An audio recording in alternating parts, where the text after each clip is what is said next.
Before we revert to the Standing Finance Committee,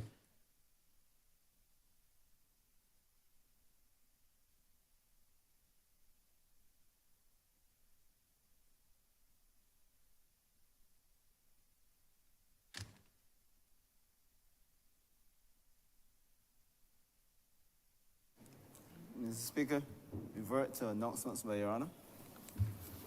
before we reconvene for Standing Finance Committee, I wish to acknowledge the presence and welcome the delegation from the Canadian House of Commons and the Canadian Senate, accompanied by members from the local branch. You all stand?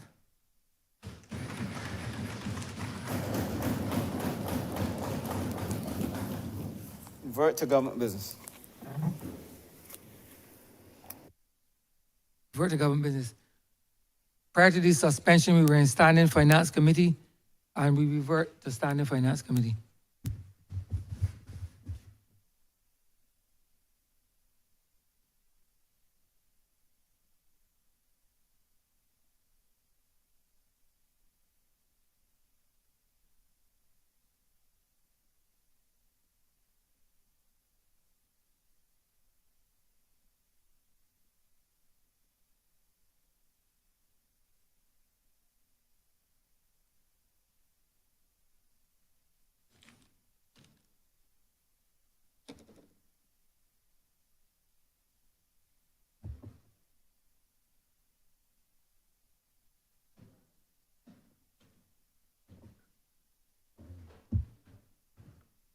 We revert to Standing Finance Committee. Honourable Member for Christchurch West Central.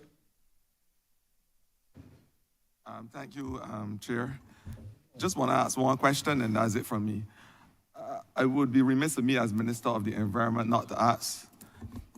It'd be remiss of me as Minister of the Environment not to ask a question about the environment. I know there's something called mindful tourism, where at BTMI, would have partnered with a company out of Europe to have this whole concept of mindful tourism. I, as minister, would call it green tourism. And I know there is a trust for your ministry's perspective to have a green touristic approach to your mandate. For me, the development of the tourism industry is not only a socio-economic one, it's for me an ecological one. And so I would like to know from you, because the whole idea of mindful tourism speaks to the planting of trees. I know that your ministry at some point in time would engage the Lufthansa Airlines to have a project to offset your carbon dioxide emissions. So the planting of trees, for instance, or what is happening with that type of initiative, the cleaning of beaches, saving the endangered sea turtle as an experience for our tourists, and to have this whole trust for biological diversity conservation. These are the things I would like to know about in terms of your initiatives, recognizing, of course, that you are under the threshold of having a new sustainable development tourism act that will speak to green touristic activities. So you can elaborate and expound for the purposes of those who operate in the biosphere like myself. Thank you, Honourable Member. You're showing your expertise in these matters. I am not an expert like you are, but I also will take this opportunity to thank you and the workers at the National Conservation Commission, those who are self-employed and those who are directly employed under your charge, for keeping Barbados clean. It is a hallmark that we have to, of course, maintain in Barbados, because if we are tourism reliant, in not a small measure, but in a big way, we have to ensure that we do so. Cleaning of the beaches, of course, I believe it is your ministry's responsibility and not the Ministry of Tourism. But I will say that there are several associations who also assist with the cleaning, with the beach cleanups. From time to time, you see a number of organizations doing this. In respect to your question on green tourism, I think it's fair to say that when we launched the BEST program in Barbados, a component of the BEST program was to ensure that we have a greener Barbados. And when I say greener Barbados, I speak in respect of aspects of resilience and aspects related to climate change mitigation. As we all know, there's an ongoing climate crisis. And therefore, when we have carrying capacity and the future carrying capacity within the country, we have to ensure that our systems are resilient and our systems can stand the test of time. So when you speak to green tourism and ecological aspects of it, there are a couple of things that we have done. For example, what springs to mind is the Harrison's Cave. We also have a number of gullies around Barbados that we can create new attractions, and I believe you're doing some work there, I believe. We also have water-saving devices within a number of hotels, and we're actively promoting such.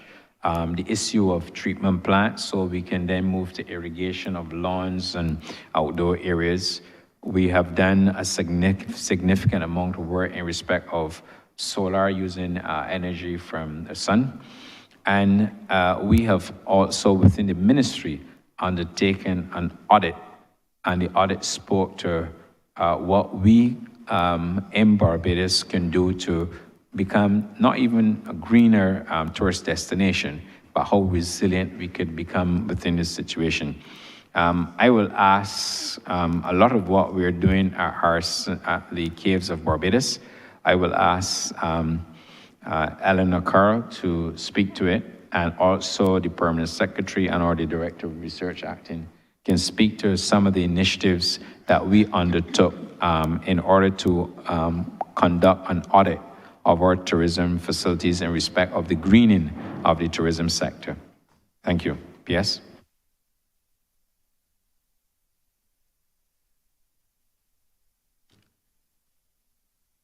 Thank you, Minister, and good afternoon, members of Parliament.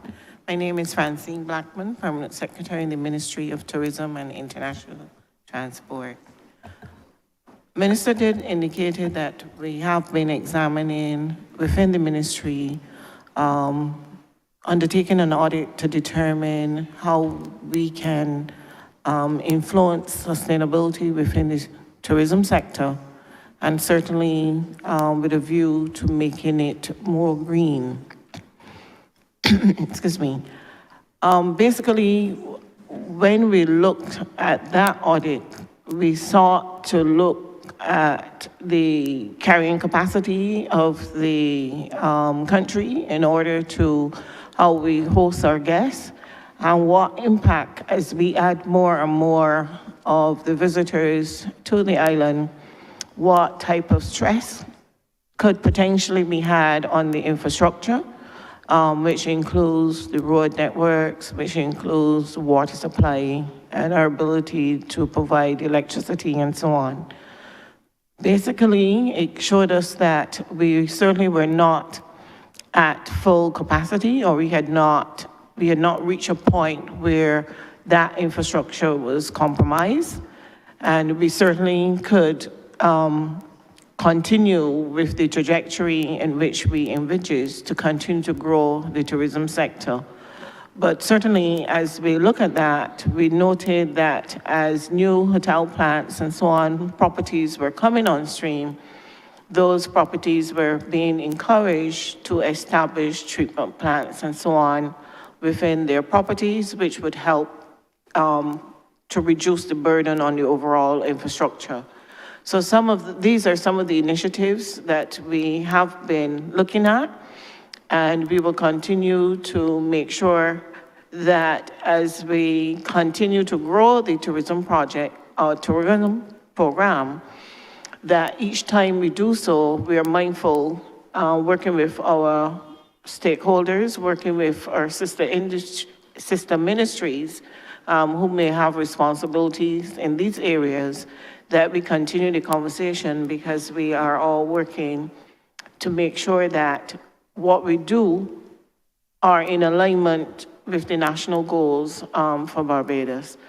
In addition, I would want to let the House know that last year we were successful at the same tourism fair that the minister will be embarking on later this afternoon. We were successful in winning an award there in terms of the sustainability of tourism. And one of the areas that I know the BTMI is also working on is to encourage the sustainability within community tourism in Barbados. And these initiatives, there are different types of initiatives that are coming through from the communities, and we will continue to work in those areas. But generally, all of this is fit under that carrying capacity study that the ministry did undertake, and the feedback from that study at this point has encouraged us to really keep going. I would now end there at this point, Minister. And I'll ask the CEO of the Caves to respond as well. Thank you, Minister. Good morning, members of the House. My name is Eleanor Carroll, and I'm the manager of Caves of Barbados Limited. As you know, Chukka Caribbean Adventures Barbados took over the operations of Harrison Cave at the end of 2020. Since then, they have plans to expand the solar photovoltaic system that Caves of Barbados would have had. We would have transferred the license over to them, and the plan is for them to expand solar PVs. Outside of the expansion of the solar PVs, they are trying to diversify the product offerings of Harrison Cave. So instead of just having basically the tours of the caves, they would have installed, many Barbadians would know, the zip line and the challenge course. And they've introduced an aviary. They also have nature trails. So they're trying to reduce the foot traffic through the caves by diversifying. They've also completed the stairs down from the visitor entry level, so you can opt to use a stairway to get down to the valley floor instead of the elevators.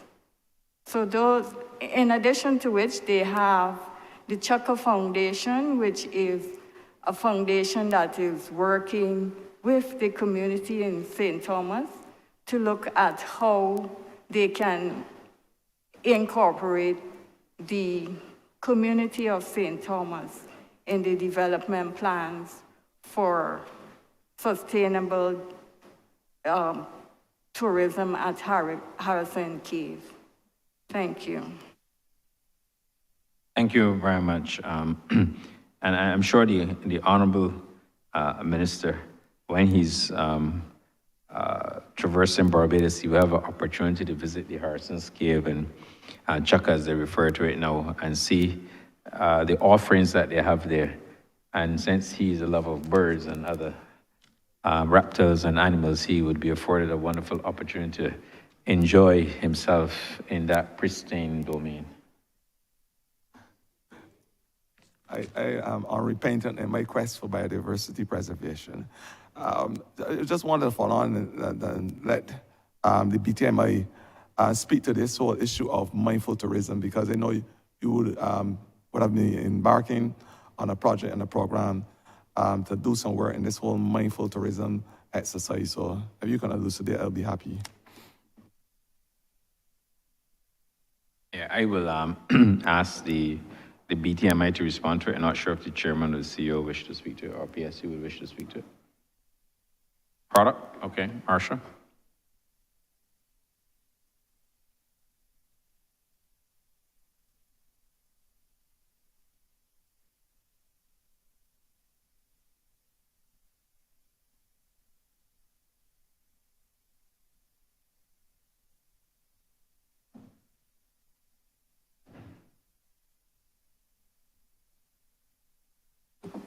Good morning, Chairman, honorable members of the House. I'm Marcia Aline. I'm the Chief Product Development Officer with the Barbados Tourism Marketing, Inc.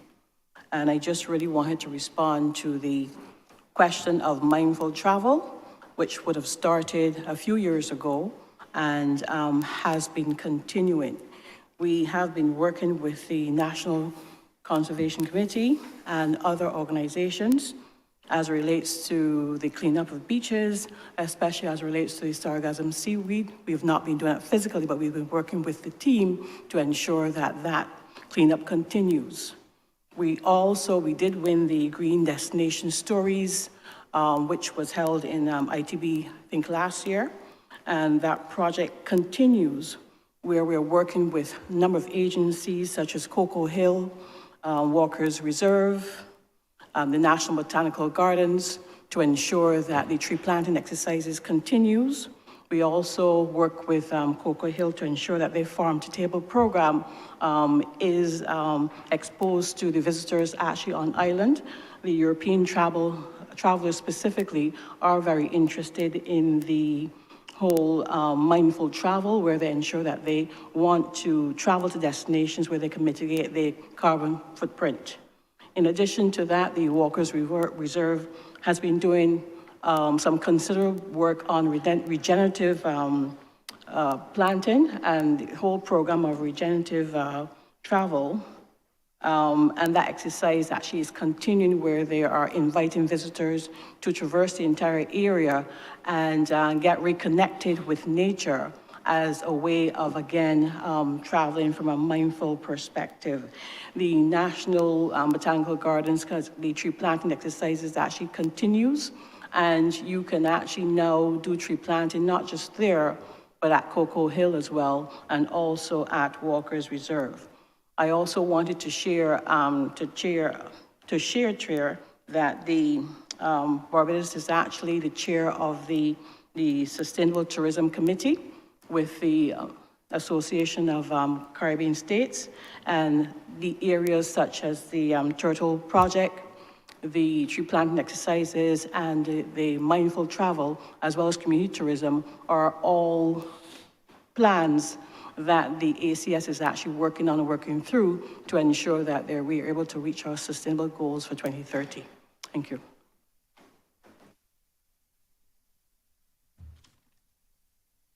Thank you. Honourable Member for St. Michael Northwest. Thank you, Chair. Good afternoon to all. Minister, my question, I would like to direct it to the CEO of the port. It relates to the Pearl Bay Fish Landing Facility. I just want to know when phase 2 of that project will continue. I know some time have passed since the opening of the fish market.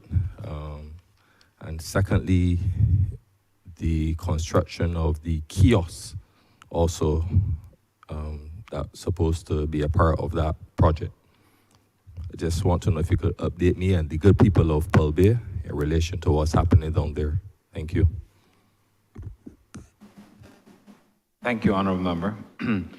We did discuss aspects of it earlier, but I will ask the Chief Executive Officer to respond in respect of the questions you asked in respect of the phase 2 and the kiosk. CEO, John Marie. Thank you, Minister. With respect to the kiosks, we are building 3 kiosks at Pile Bay. They're being constructed off-site. There's an event at Pile Bay earlier this month. When that event is concluded, we should see the kiosks being transported to the facility. The intention is to have those 3 kiosks completed by June of this year also. With respect to the other aspects of the project, we are having discussions with the Chief Fisheries Officer, so we will also continue to implement the phase 2 of the project. With respect to the slip bay, we are still awaiting the planning permission to be able to conclude on that aspect. And then thank you very much, pretty much. And Honourable Member, you would appreciate as well the work that is currently being undertaken by the port as part of its corporate social responsibility program.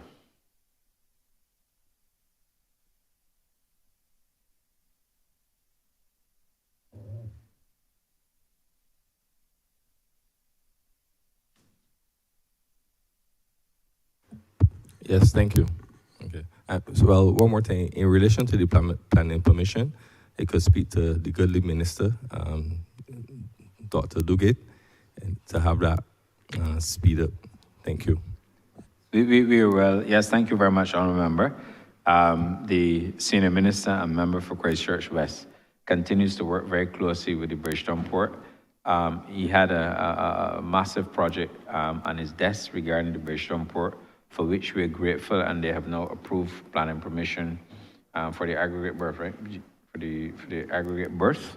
That was a major undertaking. So the other permissions are there, and obviously they're sifting through them, and we're getting them. So I'm sure the Honourable Member for Christchurch West would not wish to disappoint you, and therefore you can be assured that as part of the ongoing Port's corporate social responsibility program, that we will ensure that those facilities are built out in a way that all residents and visitors and other locals to the area, and in particular, so you can have your song down there, and ensuring that the people are very happy and that they see the proud work that the Barbados Labour Party continues to do in your constituency of St. Michael Northwest, which butts and abounds St. Michael West Central, which is my constituency. And therefore, if we have to ensure that St. Michael Northwest remains squarely within the purview of the Barbados Labour Party, it falls to us to ensure that we maintain our capital expansion program in that area. I hope I have been worthy of your question and you are deserving of my response, sir. Well said, Minister. I endorse that. Thank you. Honourable Member for St. Andrew. Thank you, Mr. Chair. Growing up as a child, we will always hear that tourism is our business. And a lot was said here last week about community tourism. And firstly, let me also thank your ministry because you've done a significant Honourable amount. Member, just go a little closer to the mic.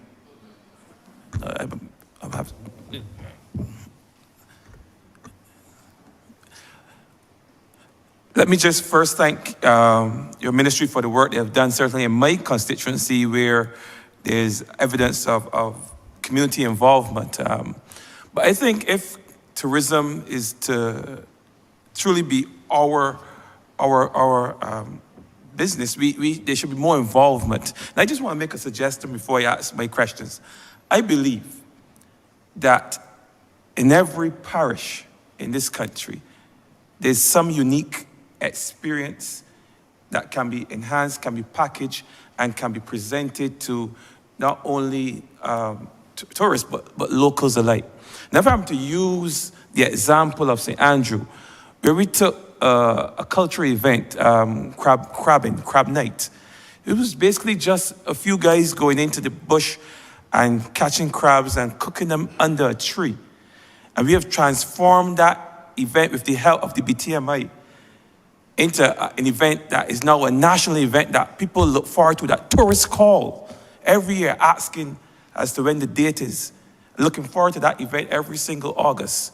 I believe that in other parishes, right across Barbados, there's something, whether it be geographical or cultural, that can be repackaged and presented and sold in that very same way. But we have to find them. And perhaps it may require a competition of sorts or something of that nature, so that persons will know that the support is there for the ministry if they're to come forward for a proposal, that they can get that support and that help from the ministry to further advance their community project.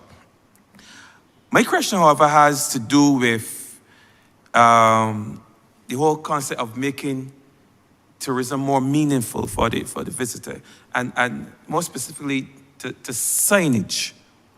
I think I would have asked a couple years ago where we are in signage. In my ministry, we are about to embark on a a national signage program because we understand the importance of signage to the local population. But I believe it's even more important for persons coming here that if they're to have a meaningful experience, that there's adequate signage available right across the island. So I want to know where we are in terms of enhancing our signage and what role, if any, is technology, perhaps AI technology, what role that may play in the enhancement of not only the signage for tourists, but enhancement of the offerings, the product that we are developing for our visitors. That's question one. Thank you, Honourable Member, for your suggestions as well. Perhaps we don't have it like timetable the way you've packaged it, but certainly the unique experiences that you spoke to, we have, and what the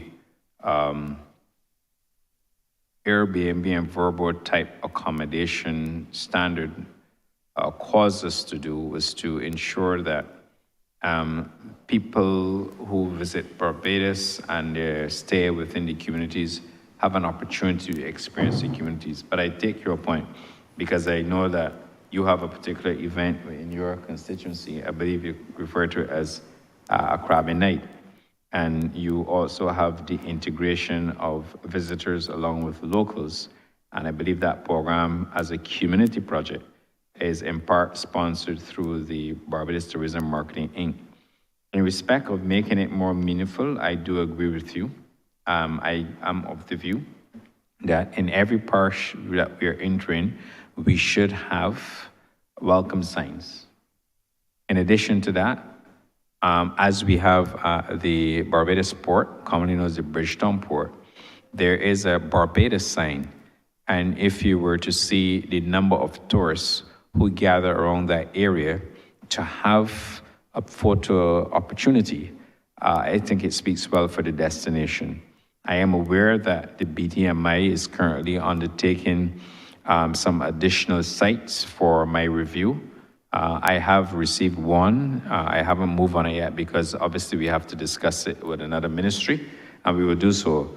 But what I will encourage and mandate the BTMI to do going forward is to engineer the appropriate welcome signs for each parish, but in working with the community to ensure that we have such signs. I think another opportunity exists where we can have Barbadian-based cultural, iconic statues and other replica positioned in Barbados for even more photo opportunities. This is something that has worked well in other destinations, and I have no doubt that we will do so. What I will do at this time, I'll pause, but I'll ask Ms. Marsha Aline again to give you some additional feedback on what we're going to be doing in this area and the strategy for the build-out of signage with respect to the tourism awareness campaign. Mrs. Aline? Thank you, Minister. Honourable Member, I just wanted you to know that the Barbados Tourism Marketing, Inc. has identified historic sites across the island which we intend to erect as a historical location so that persons can identify these various sites. I'm not at liberty to actually go into all of these sites at this particular moment because that matter is actually before our board in terms of the determination. But just to let you know that we have incorporated not just the actual location of these historical sites, which will give persons information on the historical happenings around that particular area, but also we've incorporated the electronic uses of QR codes, so that when persons are able to scan their their phones, the QR codes would take them to the actual story surrounding that particular area, so that they can actually have more information about Heritage Barbados. So that's one of the projects that certainly has our attention, that we're working on assiduously to ensure it's actually completed.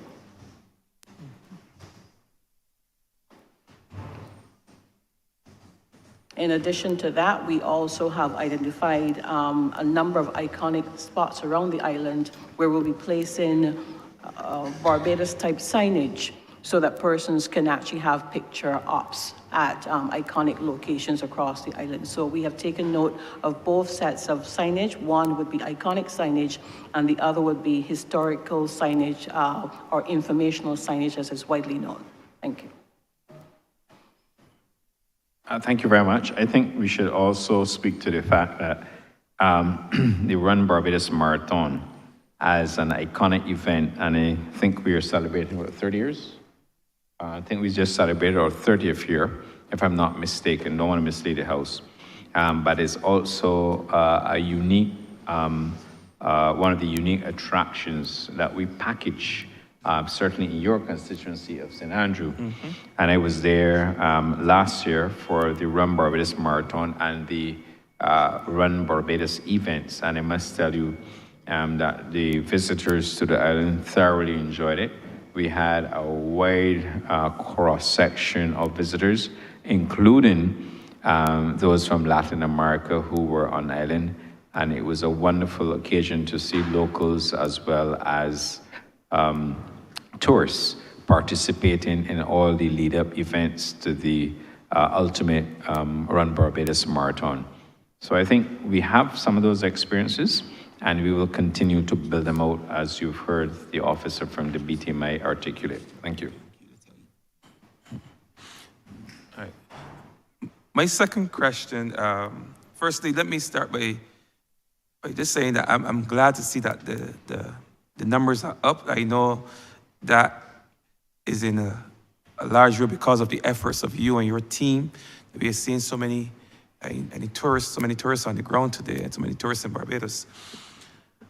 But not so long ago, we would have been through the crisis that was COVID, and we have seen how that had impacted our numbers, how it had impacted our tourism industry.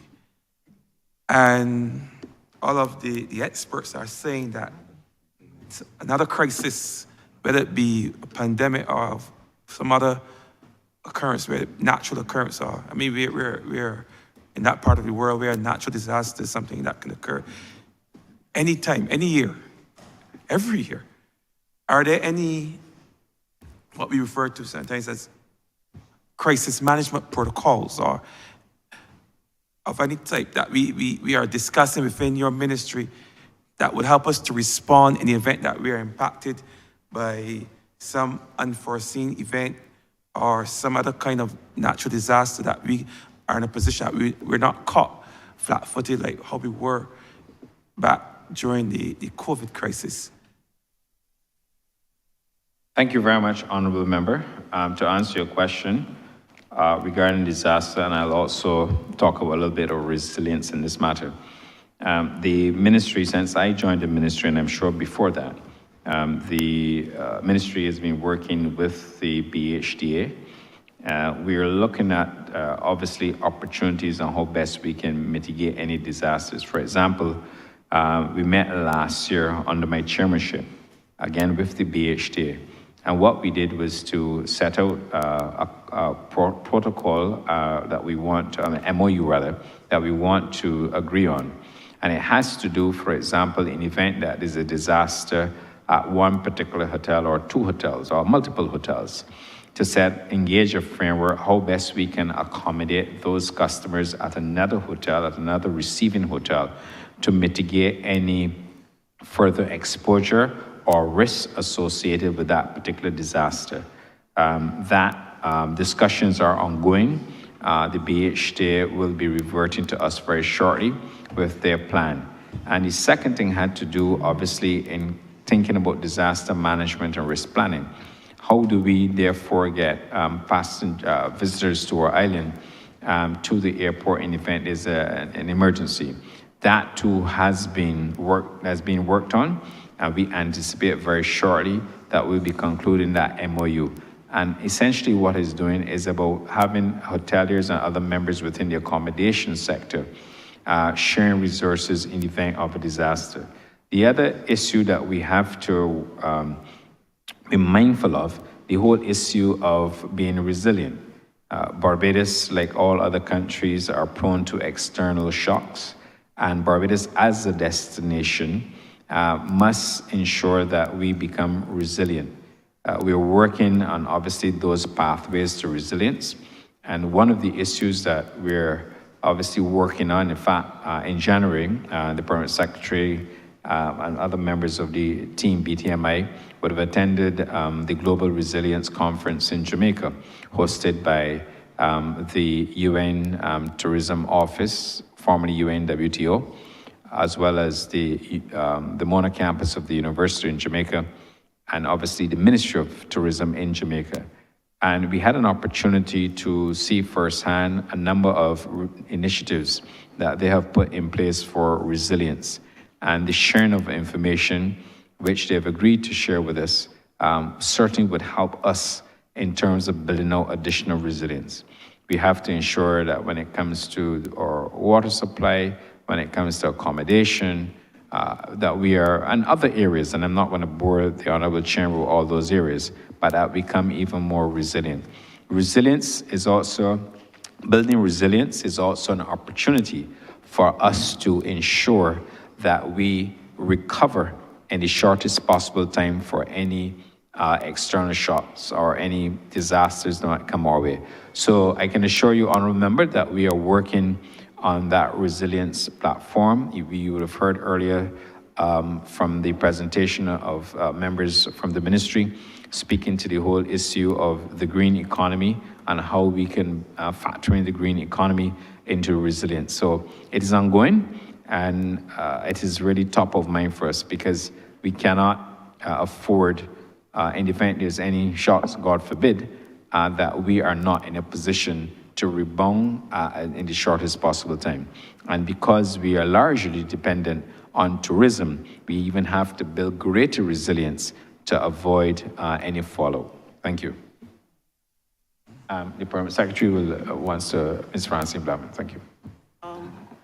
To add further to Minister, the ministry also is working with CARFO, and what they are doing is taking the lessons learned, certainly also with the Ministry of Health, the lessons learned during COVID, certainly at a Caribbean regional wide, and developing protocols as well as guidelines that they are about to share with Caribbean governments to help them in terms of our response in the event of another pandemic.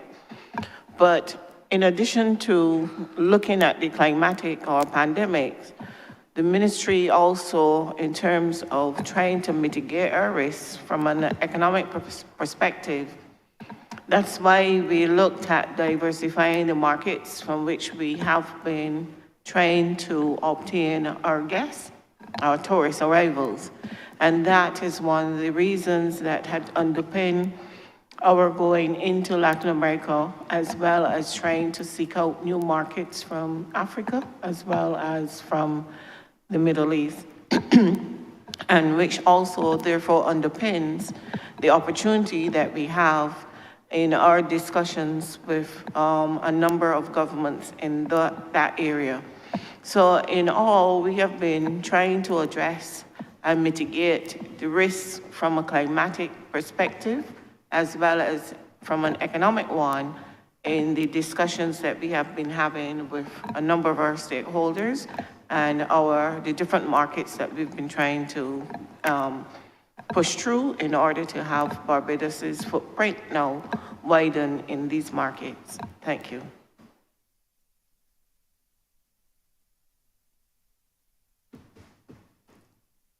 Okay, that's it for me. I just want to, again, thank you. And I think I speak on behalf of a very grateful Barbados when I say thank you for the work that you've been doing, Minister, you and your team.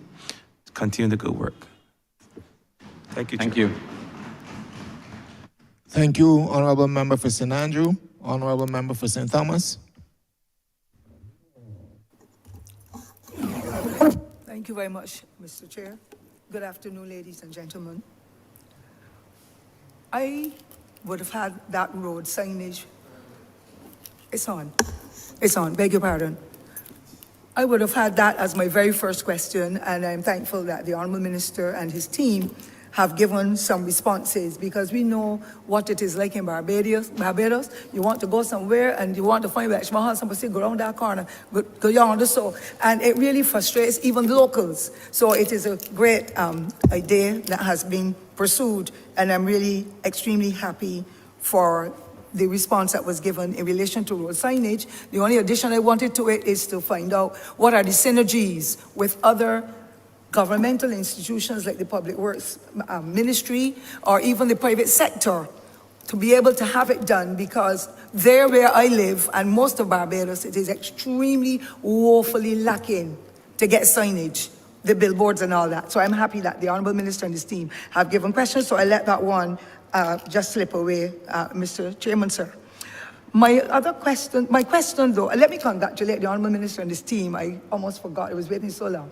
Let me congratulate the Honourable Minister and his team for the excellent work that has been done. And I'm extremely pleased with a lot of what is in the pipeline. And I pray that we will continue to work together in this country to make a tremendous difference in the lives of our people, because we cannot be inviting visitors here and then have some challenges that we know we've had before, and one or two are still niggling, but at least what I'm hearing here today gives me the confidence that Barbados will be one of the premier countries in the Caribbean when it comes to attracting the visitors, as we see how our numbers have grown over the many months. So I want to thank the Honourable Minister for his leadership and the team. I also want, sir, though, for my question then to the Honourable Minister, is to do with niggling problems that we hear visitors talk about. And this in particular is to do with, I call it the conveyor belt at the airport.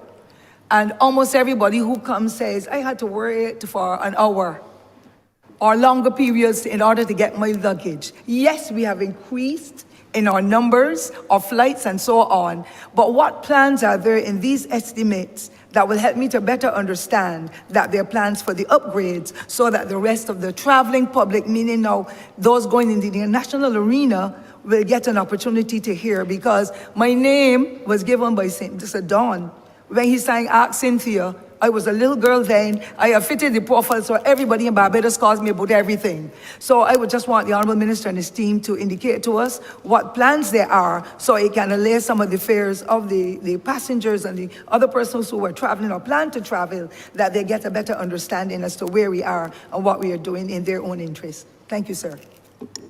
Thank you very much, Honourable Member. And also on behalf of the team, let me also thank you for your commendation.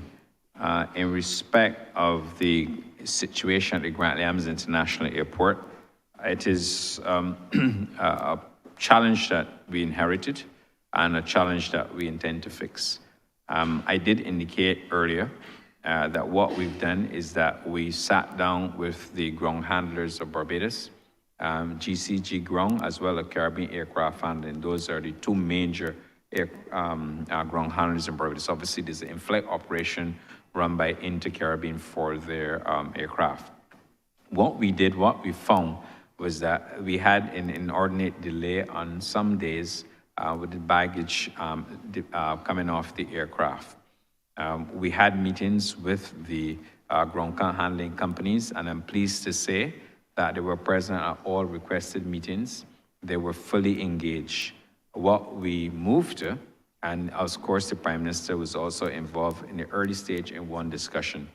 But what we moved to was a situation where if they were unable to adhere to standard operating procedures, then we would have a statutory fine or we would have a consensual fine. So with the mandate given to us, we were able to meet with the ground handlers. We had very cordial meetings with them, but we agreed to certain standards. For example, from the time an aircraft touches down at Grant Williams International Airport, it comes to the gate, the beacon light, which is the red light on top of the aircraft, is switched off. Then there's a process that has to commence, and I'll leave the technical experts to elaborate when it's referred to Mr. Hadley Bourne and Mr. Lemuel Padmore.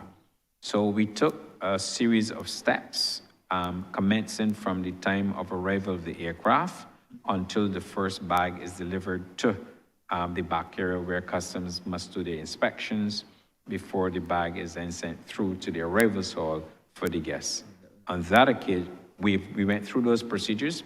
I'm happy to say that we had agreement, and whereas we had significant delays in the past, if you were coming through Grand Islands International Airport anytime around December 23rd, you were seeing the greater efficiencies that we've been able to make there.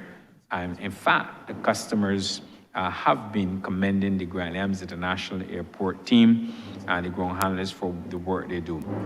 I must tell you that there's some aircraft when they land in Barbados, because if they do not prioritize bags, such as the premium bags or the first or business class bags, those bags sometimes are packed in a way that would not allow those to become the first bags. If the aircraft from its original point, its original destination, if they pack the aircraft the way they're meant to, then the first bags off will be the premium bags. So we have time standards. For example, the first, depending on the type of aircraft, we have a commitment, say within 15 minutes, then the first bag must be in the arrivals hall. I'll ask like I said, the CEO and Mr. Lemuel Padmore to walk you through that process. The other good thing about that, because there are penalties attached, we refer to them as consensual fines, the ground handlers are now incentivized to ensure that they meet the standard. The other issue is that the airline, obviously an aircraft, once it's here, it's landed here, it has a turnaround period. Sometimes an aircraft may have, if it's a long haul carrier, may say 2 hours. But if you have what we call a short haul route, like say going to Miami or New York, you have to turn around that aircraft within 1 hour. So you have to, sometimes if you have a plane of approximately 200 persons, and you have 2 or 3 pieces, you go and imagine you coming close to 1,000 bags if you have 3, or maybe 400 or 500 bags, depends on the average. So they're duty bound to turn around that aircraft within their service agreement contracts with the airlines, and therefore they also have that duty. What we also did is that there's some steps that we were practicing or following, I should say, in the past that we no longer follow.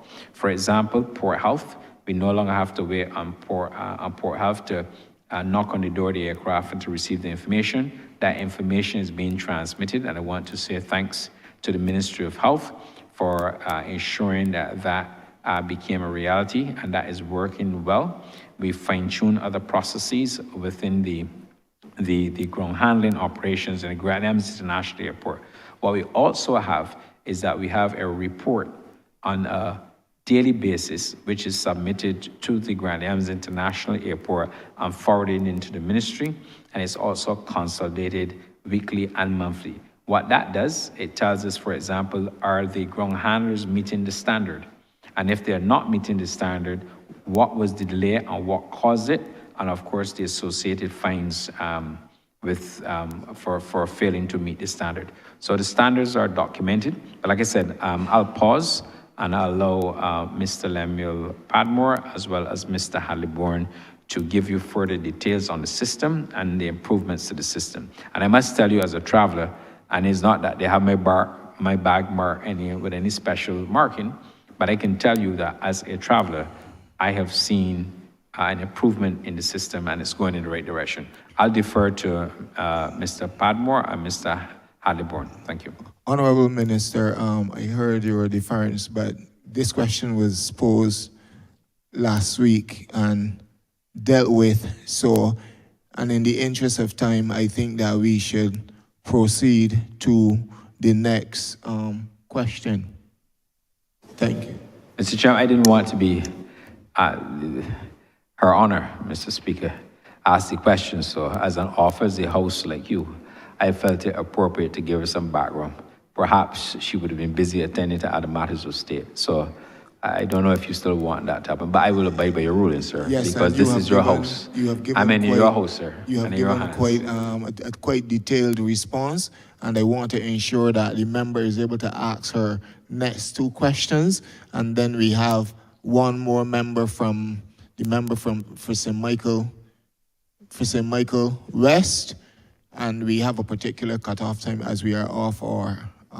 So I will give move the next, Honourable Member St. Thomas, you can move to Thank your you. next question. Thank you, sir. I'll be able to get that information, otherwise I'm sure. The final question, though, in the interest of time, would be associated with, again, I'm saying synergies, because I'm talking now the Ministry of Tourism in association with Youth Affairs and Culture, Elder Affairs, I cannot leave that out, sir, and so on, to find out about the synergies. I live in a constituency that has so many areas of interest. Some of them really need to get some professional assistance, some funding and all that. And in the light that we are now attracting so many other thousands of visitors to the island, I think our tourism project would expand if assistance is offered in that respect. I remember distinctly in the early 1980s, 1982 to be exact, every parish in Barbados had a festival. St. Thomas Festival in particular, I was the chairperson, so I remember very well. And we were able to attract both locals and scores of tourists or visitors to the island to be able to be entertained and to get accustomed to what our cultural heritage is like. And I want to indicate then, sir, the various communities I have in St. Thomas. I say I have because that's where I live. And I've been born there and went to school there. So in the community of St. Thomas, there are so many areas that I would really wish to see more done beyond Harrison's Cave, which we know is now one of the premier locations on the island. The Flower Forest, Barberton and Bounding, St. Joseph, Mount Hillaby, that I would have made a formal request to the BTMI at that time, more than 10 years ago, for a simple bathroom location. Because visitors come down on the west coast, and so they have a beverage down in Whole Town, then they stop off at another location. By the time they get there, there's no washroom facility unless one is being done now. The road conditions are bad, but this is not this Honourable Minister's responsibility. It is really one that I will really pursue further, because the Honourable Member for St. Andrew and myself, we share the residents who live on either side of that road. But that is one I will tackle with the other minister. But the point I'm making is Mount Hillaby has got a pristine view of the East Coast. But then it becomes so overgrown with bush and all that. We beg MTW because their hands are tied. We beg Ministry of Public Works to help us to cut down the trees. Sometimes the residents themselves go, but people trek and go to Mount Hillaby. They say, I want to see the highest point in Barbados. And as a result, we do not want residents and locals to be traversing that area. And then because of the overgrowth of the bush, we know sometimes how some young people are so inclined to want to snatch a wallet or to do something silly. And therefore, I want to know what plans does that ministry have in helping us to be able to upgrade Mount Hillaby. That is one of the best locations all tourists come to say, I want to visit. The other part of that, sir, is to do with the Rock Hall Freedom Village, where we've got plans there and have had plans for a while. The change of government at the time had caused some setbacks, but we want for that Freedom Village to come to conclusion. We want, therefore, for the plans we have in the making to be able to have tour guides as part of what we're doing, and persons traversing from the monument area over to St. Thomas Parish Church that is so many centuries old, over to Portvale Factory, come through Pori Spring, where the water is flowing incessantly. And then, of course, Fortress Hill is on the hill. It wasn't just called Fortress Hill for a joke. It is because you could stay there and that view gave you everything that's on the west coast of Barbados. And then we have the Duke's Bridge. We have the vault in the Vault Road, the Williams Vault. We have Springvale. We have Earthworks. And we had the heart of Barbados that really tears away my heart for what I saw happening from the heart of Barbados before and now what has happened as a result. Queue in the community was there on Thursday night. I could not pass to get to my house, sir, because people were so happy to be there, but it was more than that. They had market day, they had road races, running races, walking races in the past. They had locals who were given an opportunity with UNESCO to be able to form a group called Youth Path, and they got international assistance with it. All of that went dead with the change of a government again, as well as COVID kicking in. I want to know how will the Ministry of Tourism assist us in St. Thomas and by extension St. Joseph, St. Andrew, to be able to get some of those projects going, because we think that it can make a difference and add flavor to the sites and services that will be offered to our visitors, and more particularly for me, our locals, especially our senior citizens, who when they get a ride over to those particular locations, it brings back memories to them, and it gives them that hope that Barbados is still yet alive and catering for people of all ages and all walks of life, including the visitors who come with us. So generally, that is my question in a nutshell, and I would wish to hear what plans there are beyond Shaka and the other areas. And the final thing I wanted to say, chattel houses are again still on the island. And I know that there are some beautiful chattel houses. If we could get the Ministry of Tourism partnering with us for that village called Rock Hall, Yes, where the Freedom Villages. Remember, if you can, if you I'm get the gonna minister- wrap up now, Mr. Speaker, sir, and you, Mr. Chairman, sir, and you know that I would talk, but I would say something meaningful. So I just wanted to say, chattel houses across St. Thomas and the island, if they can have some kind of assistance in helping to upgrade them or putting on signage on them, because that is our history that I believe should be upgraded or to be bestowed, so that our young generations can understand from whence we have come, and therefore be able to be better educated as to where we are going because of the wall structures and so that now have taken over our landscape. Thank you so much, Mr. Chairman. Thank you very much, Honourable Member, and thank you for your very insightful views as it relates to St. Thomas. You have proffered at least 6 suggestions and locations where I believe we can make some meaningful progress. I'm told that the road to Mount Hillaby was recently paved, so we've started with that in terms that we have a paved road, and I do support. One of the, in terms of how do we construct and get at least those 6 areas that you've highlighted into not only community, but to become more entrepreneurial, including the gullies that you have in that area. And I believe the time has come for the mandate of the Caves of Barbados to be fine-tuned, and therefore, when I confer with the Permanent Secretary, and obviously with the board of the Caves of Barbados, I believe that this is an opportunity for them to engineer some progress to ensure that, like for example, Mount Hillaby, that you have a welcoming visitor experience with the appropriate amenities needed for visitors and locals alike who go to that area. So I give you my word that I will mandate both from this honorable chamber, and they're here with me today, the Caves of Barbados Limited and the Barbados Tourism Marketing Inc. to one, undertake a tour with you, because you know that area better than most.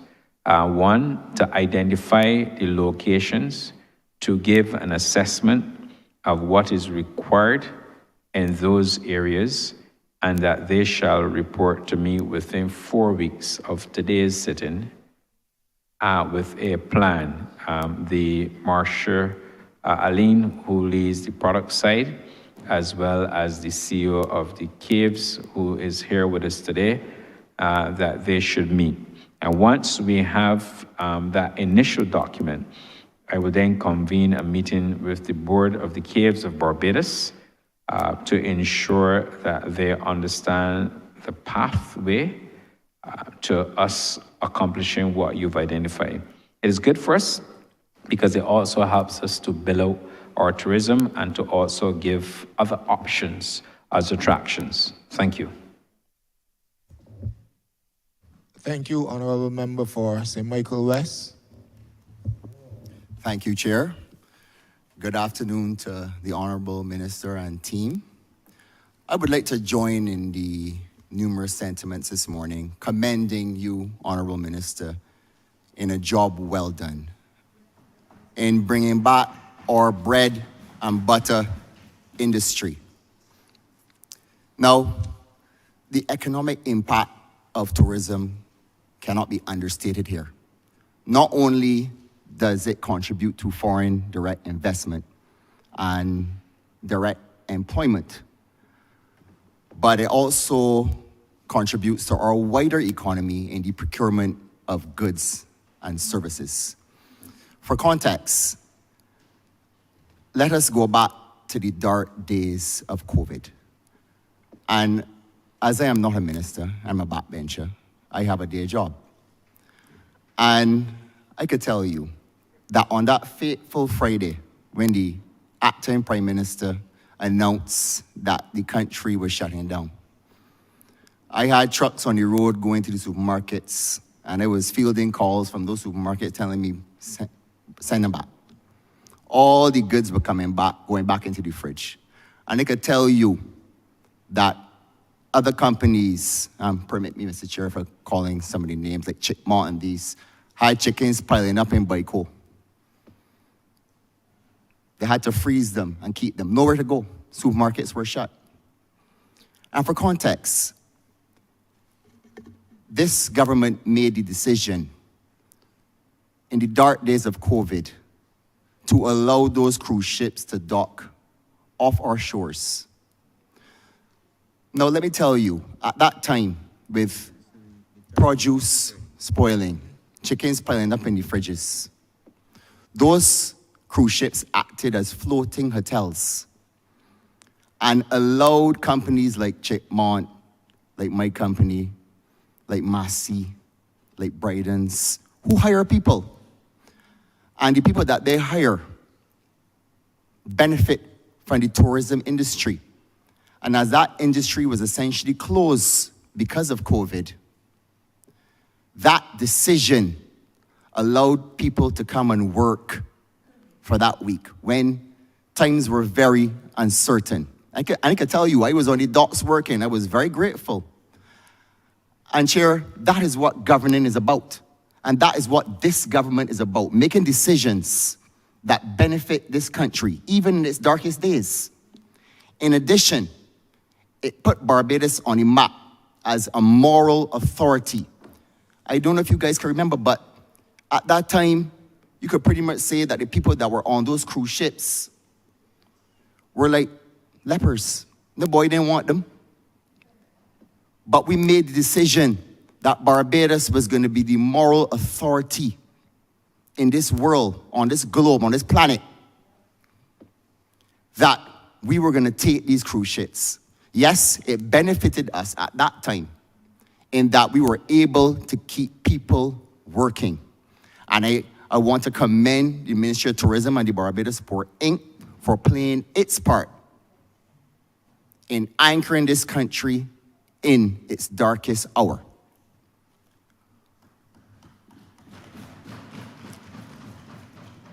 So, sir, we sowed the seed to reap the need. And some would say that we have somewhat of a problem, a good problem, where now, because of our overtures to the cruise industry, we now have more business than we can handle. So we got a lot of cruise ships that are now home porting in Barbados. Now this leads me to my first question. And as such, as I told you earlier, my business is procurement. So I use the port a lot, probably one of the biggest customers. So, sir, I'm not sure if you're aware, but during the Christmas holidays when the cruise industry was booming, and it still is, the port would have had some issues with cruise liners and cargo ships. Now, I know that the port has a plan to expand the berths to allow for both to coexist seamlessly. Now, this is important because the Honourable Prime Minister, in seeking to position Barbados as a world-class destination for tourism and for business, we need the Bridgetown port, obviously, to be positioned such that it can handle Barbados to become a hub for the South-South, which is South America, Africa. And I want to take this opportunity to commend the minister and his team in positioning Barbados to take new risks and go out into the market to attract new tourists. But my question specifically is, can you outline the plans by the port to be able to handle the load? Because yes, we want as many cruise passengers as we can get, but we don't want to forget Barbadians and the fact that they still have to go into the supermarkets at a time when climate change is affecting agricultural produce. And if you want to position Barbados as a global trading hub, we need to have a port that can accommodate both. Thank you very much, Honourable Member, and thank you for your kind words as well. And let me also associate the Ministry's thanks to the workers at the Bridgetown Port and indeed Immigration, Customs, and all other stakeholders.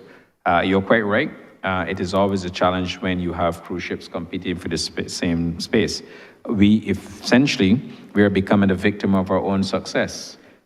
This year, we will have about 400 plus cruise ships sailing into the Bridgetown Port. And next year, there are bigger plans. The other issue that we are faced with is that we have smaller luxury boutique-style yachts that are coming to Barbados.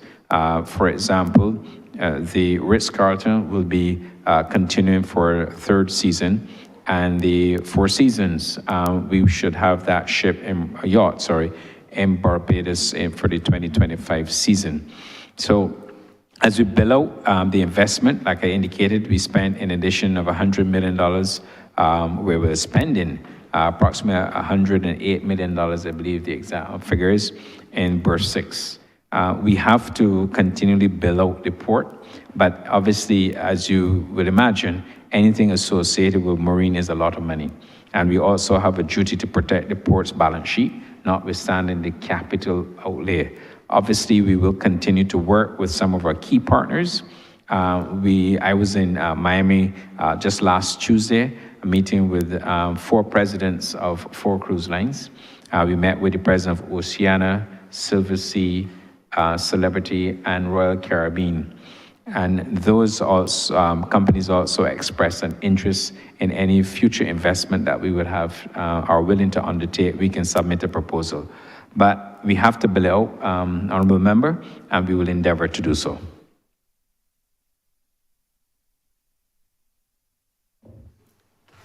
Thank you, Minister.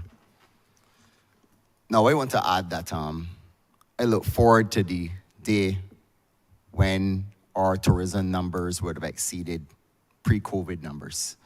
I see it as like when I was watching Sports Center the other day and LeBron exceeded 40,000 points. And I can't wait for the day to hear when we have exceeded, whatever that number is, the arrivals of 2019. But to my next question, I see that the stated strategic goals of the ministry is to work with the Statistical Service to be able to accurately and fully measure the contribution of this industry, which obviously has far-reaching effects for these shores. And to quote your words, Minister, that you want to see a pouring down of the benefits and not a trickling down. So obviously all these plans to beef up community tourism, I want to commend you on getting more active participation of alternative tours and ensuring that taxis are able to benefit fully. How do we fully measure the impact of all of these tremendous and wonderful things? Can you describe the framework, the methodology to be able to measure? Thank you, Honourable Member. We have a research department within the BTMI. That department works very closely with the Barbados Statistical Service. We are going to continue to endeavor that work with them. We are building out additional platforms in terms of electronic collection of data and doubling with some aspects of data analytics as well. As I indicated, it is important for us as a ministry to be working with data. Take, for example, today at the Bridgetown port, we have 4 cruise ships, 8,000 passengers. This summer, we will have 24 vessel calls at the port with approximately 50,000 passengers. Next year, on the books so far, we have 22 ships coming in this summer with approximately 45,000 passengers. And part of my trip last Tuesday in the United States to meet with the cruise operators is to continuously build out our capacity so that we have a very busy summer and to return to what we are accustomed to. Post-COVID, it looks very positive, and the fact that if we can have 50,000 passengers, just using that as an example, or even today in the Bridgetown port, we have 4 vessels, 8,000 cruise passengers. We must be able to use data analytics to inform further decision making. We work very closely with the cruise ships to get information. They share information with us. That's what helps us to build out our strategies, and we will continue to do that. So I take your point. It is critical, and like I said, we will continue within the BTM and the ministry to build up that architecture, choice architecture. But beyond that, we will continue to work with the Statistical Service. Thank you. Thank you, Minister. I am aware of my position in the Honourable Chair, but I just have one last question to ask of the good minister. So it would be remiss of me if I did not go here as the chairman of the Barbados Tourism and Investment, Inc. Regarding the comments made by the leader of the opposition as it pertains to the hotels and Sam Lord specifically. And Minister, I can say that when we first came into government in 2018, that Sam Lord was in the ground. And as you would know, we faced numerous challenges with COVID, ash, freak storm that caused us to shut down that site on numerous occasions. In addition to that, going through all of those challenges, we also came and saw a project that had 54 acres to one hotel. But the cabinet, including you, Minister, agreed to split that site in 2, where now we kept the same amount of rooms, 422 rooms for Sam Lords, but the other half of the property is earmarked for another hotel. So we got a 2-for-1. So in essence, 25 acres and 27 acres, I would believe. So in essence, that is what this government has done. So Minister, in my question, I want to know how comfortable are you with the hotel plants on island, bearing in mind Sam Lords, Indigo, and Pendry, that's going to be on the North Coast. Thank you very much, Honourable Member. And that's why I made the point earlier to the Leader of the Opposition. It is important that you have persons who can execute. And like I referred to him, that they had Gall, lost Gall. They brought Avianca, lost it. They lost Delta, and they lost New York Run, and we brought them back. So I'm with you that you were able to take it from what would normally be called in economic language a green field. And you've now made that a productive field, earning substantial revenue for the country and, of course, much needed foreign exchange.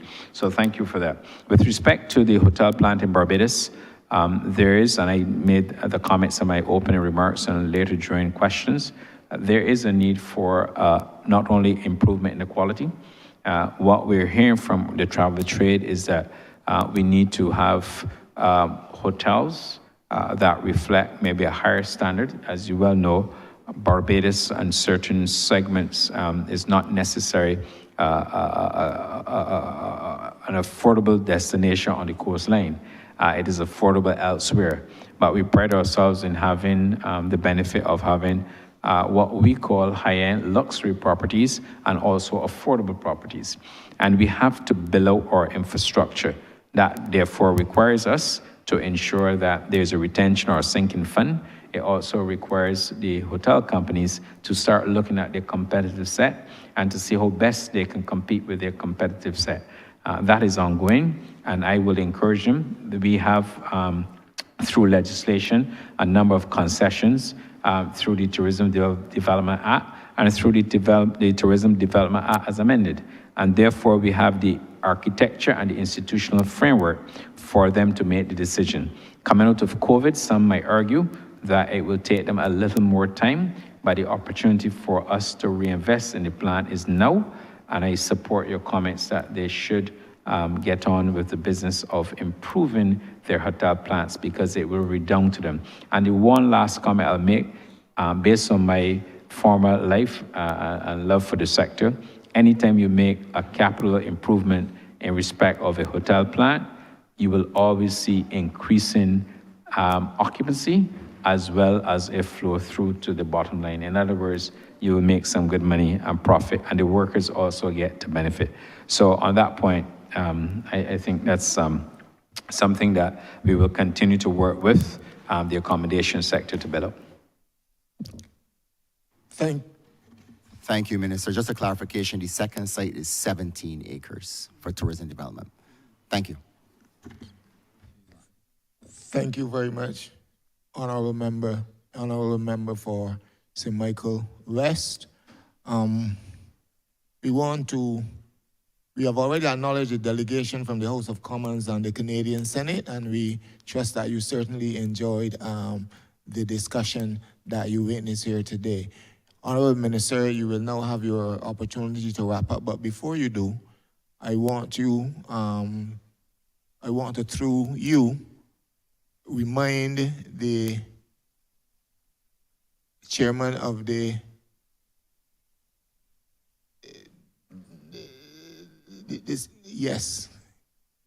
of the Port Authority, the CEO of Barbados Port Inc., of the promise to restore the lighthouse at Harrison Point 1 year ago, and I trust you didn't have it in the estimates then. I hope you have it in the estimates now, because if you're looking for more sites and places to take the tourists, you have a lot of tourists here, then that lighthouse must get some attention, similar to the St. Philip Lighthouse that got attention. Thank you very much, Minister. You may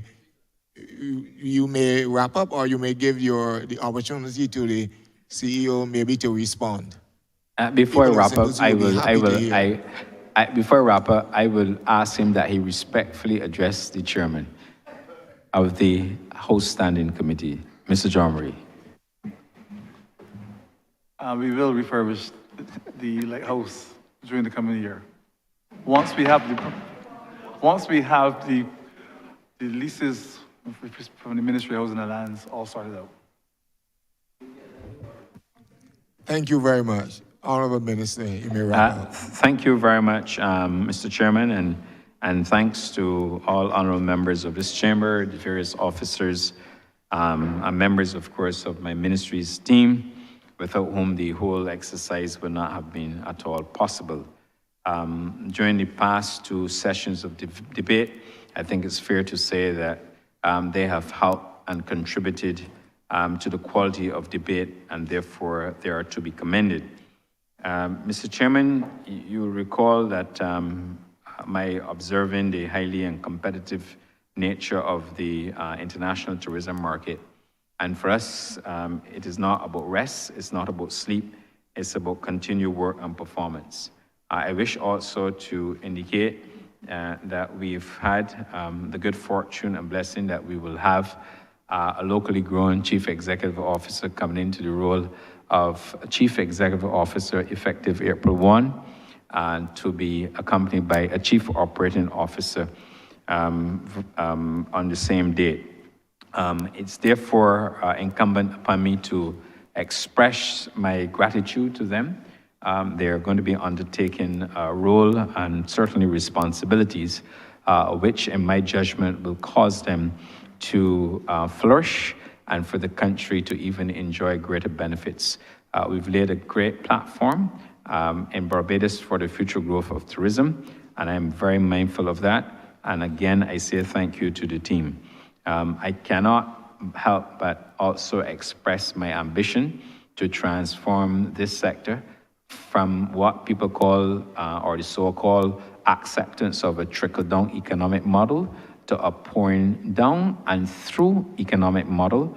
And we are fully committed to our crucial national duty and certainly our obligation within the tourism sector. So I give all members of this chamber, as long as they continue as Minister of Tourism, International Transport, that we will endeavor to continually reposition Barbados. Our strategy has yielded significant dividends, and we will continue to do so. And with those few words, I'm obliged to you, and I beg to move that Head 27 stand part. Thank you, Mr. Chairman. Wait a second. The question is that Head 27 stand part. All honourable members in favour, say aye. Honourable members against, say no. Methinks the ayes have it. Honourable Leader of Government Business. Thanks, Mr. Chairman. I beg to move that you do now report progress to His Honour the Speaker and beg leave to sit again. The question is that I do now report progress to His Honour the Speaker and beg for leave to sit again. All honourable members in favour, say aye. Honourable members against, say no. Methinks the ayes have it.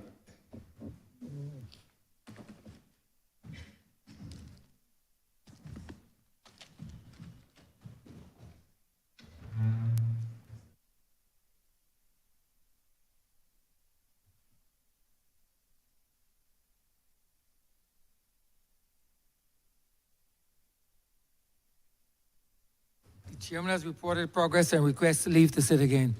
Honourable Leader of Government Business. Thank you, Mr. Speaker. I beg to move the suspension of the House until tomorrow, the 5th of March at 10 a.m. Wait a second. The question is that this Honourable Chairman be suspended until Tuesday, the 5th day of March, 2024 at 10 a.m. in the forenoon. All those honourable members in favour, please say aye. Those against, please say no. Methinks the ayes have it. This Honourable Chairman stands suspended until tomorrow, Tuesday, 5th day of March, 2024 at 10 a.m. in the forenoon.